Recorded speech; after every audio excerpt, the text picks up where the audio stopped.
Remember those jammers that you guys raised for the military police of the Lyut Brigade? Well, they wanted to extend a big thanks. We're going to talk about why, plus a whole bunch of other crazy stories. Putin banning influencers and a Russian submarine being sunk. Yeah, aren't submarines already under the water? I'm Paul, U.S. Army combat veteran. Let's talk about all these crazy stories.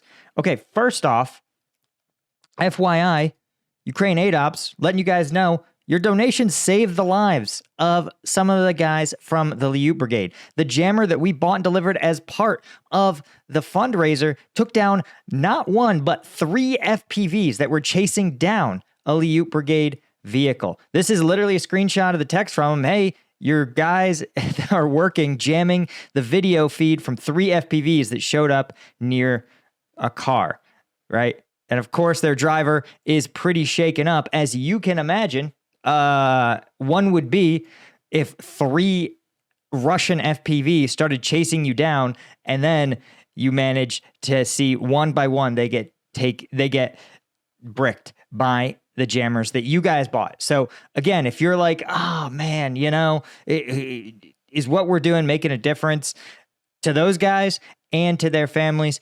It is objectively, literally life-changing. So a huge thank you guys. And you know that we just wrapped up our second fundraiser with them.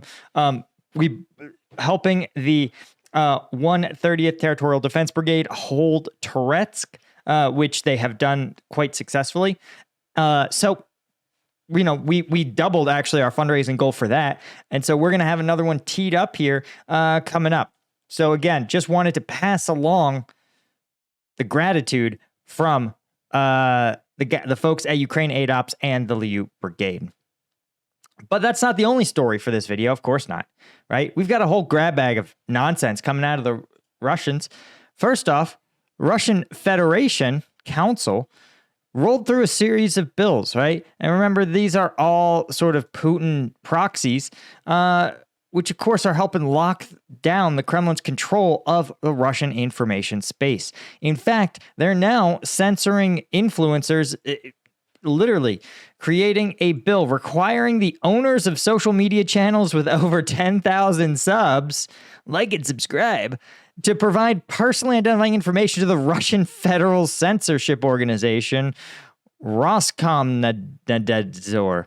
If you can't spell it, how you gonna submit your info to it? It also limits the number of SIM cards foreigners can purchase. I think that's actually probably, this one actually makes a lot of sense. I would be down for this. And it also allows the Russian government to terminate the citizenship of migrants who don't immediately register for the draft.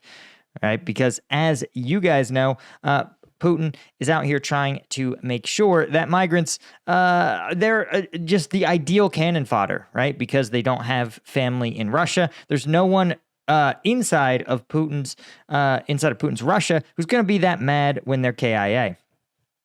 And as you guys know, a lot of Russian recruitment efforts overseas involve the promise of citizenship.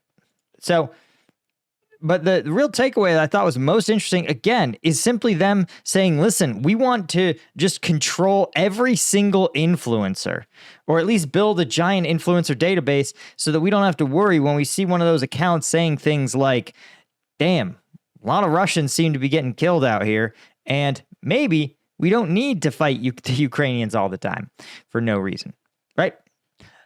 So always fascinating. Now, that's not even the weirdest story. You guys know what a submarine is?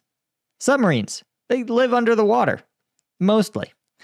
Ukraine's military, though, saying it took out a Russian submarine. Of course, this is while it was anchored at a port in Crimean Peninsula. This was in the ship's name is the Rostov-on-Don, a Kilo-class attack sub. So not one of the nuclear submarines that are part of a Russian nuclear deterrence triad. This is important because the U.S. has been pretty clear with Ukraine that they are not to damage the nuclear deterrence framework that Russia possesses.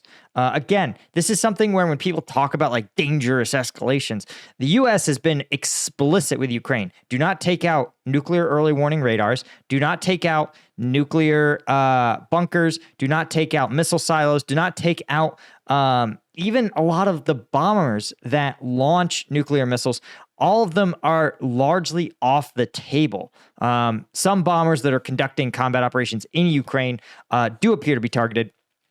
But the idea is that what the U.S. does not want to see is right now, and for really the last 80 years, the nuclear balance of power has remained firmly intact. And you may notice that there has not been a nuclear war that has occurred. This is generally regarded as a good thing. And so we don't want to upset this good thing. And so if we take out Russia's ability where they feel like their nuclear arsenal isn't at parity, or maybe that they feel that their radar systems won't let them see a U.S. first strike, it runs the risk of changing the calculus of the Russian nuclear deterrence policy. Because again, we think we know what Russia has in its nuclear arsenal, but nobody's really 100% sure. And what you wouldn't want to do is accidentally be too good at your job and suddenly make Russia go, wow, our nuclear arsenal was already actually in really bad shape. And now that you've taken out one of our nuclear submarines, we suddenly have an insufficient deterrent power. But this is not one of those submarines. This is an attack class sub, but what it can do is launch Caliber cruise missiles. And Caliber cruise missiles, you guys know, are the missile systems that target the infrastructure deep inside Ukraine at Kyiv and Lviv and other civilian targets, essentially. So for Ukraine, taking out these Caliber missiles platforms has been a huge priority, whether they're ground-based, sea-based, or in this case, undersea-based. Now, fun fact, it is a big secret where something as vulnerable and valuable as a Kilo-class submarine, which I think is about 10 years old, so it's one of Russia's more recent submarines, the fact that this has been identified and located, and at a time when it was so vulnerable, I think probably sort of hints that they probably had some intelligence assistance telling them exactly where to target and when. Of course, Kyiv also said they destroyed 4 S-400 air defense systems in and around the peninsula, which, again, probably is part of, I see them as being probably two sides of the same coin, where these air defense systems get taken out, creating a corridor that allowed the strike on the actual submarine to take place, right? Because it was likely, again, undergoing maintenance at a Sevastopol shipyard. So, the vessel also was having $300 million, was worth over $300 million US. Yikes. Poor Putin. Not poor Putin. He's one of the richest human beings to ever exist. Don't feel bad for him. Anyway, guys, that's all I had. Huge thank you to our Colonel tier members, including Bill Collier, Robin Colburn, Giles Marning, Eugenia Cuesta, Chris Gorsuch, and Fran Sicarius. I could not do this without you guys. You guys are really the ones who make this possible. Thanks to all of our Lieutenant tier members. Again, huge thank you, and I will see you guys in the next one. Cheers.